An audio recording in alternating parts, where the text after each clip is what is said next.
finally an episode of the show that was actually engaging instead of boring. We're actually finally starting to delve into the lore and world building of the show. They should have done this in the first 2 episodes, honestly. Like, if last week's episode had been more like this episode, it would have been a lot better. Last week's episode was kind of filler. This week's episode was actually interesting. Because right off the bat from this episode, we learned that Kamala's relatives are from another dimension, and they're part of this group of immortal beings called Jinn. Now, to some degree, I'm kind of being reminded of Eternals with that. You know, this group of immortal beings have been watching for years, like, okay, that could be a bad sign if that's what they're setting up. They're trying to set up, being connected to Eternals, which is the weakest Marvel movie, but I still kind of found that aspect a little bit interesting. Now they're from another dimension and they're trying to get home. Okay, that's kind of cool. And also, we actually are finally introduced to the threat this episode. My complaint about this show so far has been there haven't really been any stakes established.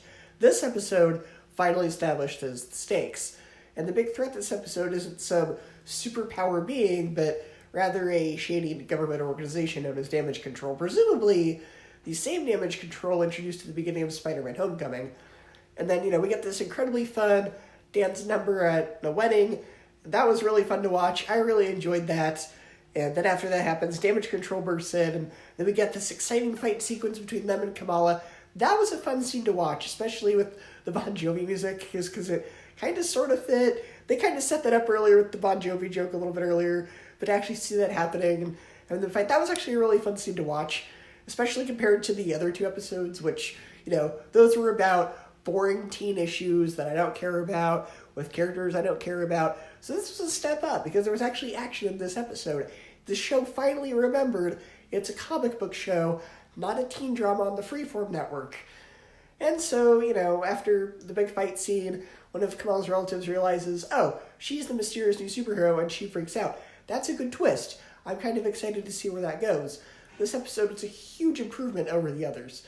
So now that we're halfway through the show, because this is episode 3 of 6, so we're halfway through now. So hopefully the show from this point on keeps the trajectory going. It keeps on chugging rather than slowing down. Hopefully this wasn't a fluke. Hopefully the show keeps being as exciting as this episode was. Hopefully it gets more exciting instead of petering out and being underwhelming. Crossing my fingers this episode wasn't a fluke and the rest of the episodes are just as good, if not better. But we'll see. Let me know what you thought of episode 3. I thought it was a vast improvement over the others.